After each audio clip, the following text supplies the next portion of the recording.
মধ্যরাতে পালিয়ে গেছে সমন্বয়করা, এমনকি উপদেষ্টা আসিফ নজরুল ও আসিফ মাহমুদও নেই, তারাও পালিয়ে গেছেন। সার্জিস পালিয়ে গেছেন ব্যাংকক আর আসিফ মাহমুদ পালিয়েছেন দুবাই। তবে এখনো কুমিল্লায় অবস্থান করছেন হাসনাত আব্দুল্লাহ। এদিকে অভিনেত্রী বাঁধনও নেই, তিনিও পালিয়ে গেছেন। তবে কোথায় গেছেন তা স্পষ্ট নয়। মধ্যরাত থেকে সামাজিক যোগাযোগ মাধ্যম ফেসবুকে এমন পোস্ট ছড়িয়ে গেছে।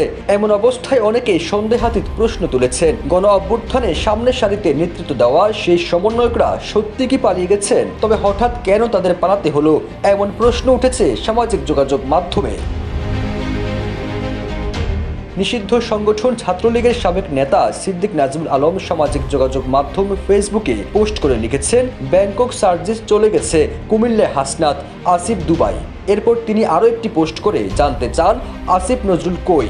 নিষিদ্ধ সংগঠনের সাবেক এই নেতা এর আগে আরও একটি পোস্ট করে লিখেছেন, সব ভাগছি কেন, তোরা তো মুজিবাদের কবর দিবি। RICL TMX, যুগের পর যুগ স্থাপনা থাকে মজবুত। আচ্ছা, বাঁধন আপু কই? এভাবেই আওয়ামী লীগের আত্মগোপনে থাকা নেতাকর্মীরা সামাজিক যোগাযোগ মাধ্যম ফেসবুকে অন্তর্বর্তী সরকার এবং গণ অভ্যুত্থানের নেতৃত্ব দানকারী সমন্বয়কদের বিরুদ্ধে পালিয়ে গেছেন বলে পোস্ট করেন, যা সম্পূর্ণ গুজব। তবে এমন পোস্টের প্রেক্ষিতে নেটিজেনরা করছেন নানা সমালোচনা। সাংবাদিক ইলিয়াস হোসেন লিখেছেন, রাতে উপদেষ্টারা সব পালিয়ে গেছে, হাসিনা আপাকে বলেন দেশে চলে আসতে। আত্মগোপনে থাকা আওয়ামী লীগের এসব পোস্ট শেয়ার করে অনেকে ক্যাপশনে লিখেছেন, নাজমুল ভাই ঠিক বলেছেন, ভোরবেলা উঠে দেখি ঢাকা শহরে সব মানুষ পালিয়ে গেছে, রাস্তায় কোনো মানুষ নেই, মেট্রো রেলটাও নেই, বোধহয় ওরা মেট্রো রেল নিয়ে গেছে।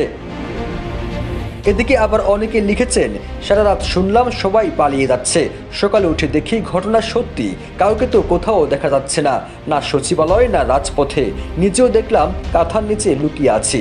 ঘটনা তাহলে সত্যি? ফিরোজ আলম, জয় জয় দিন।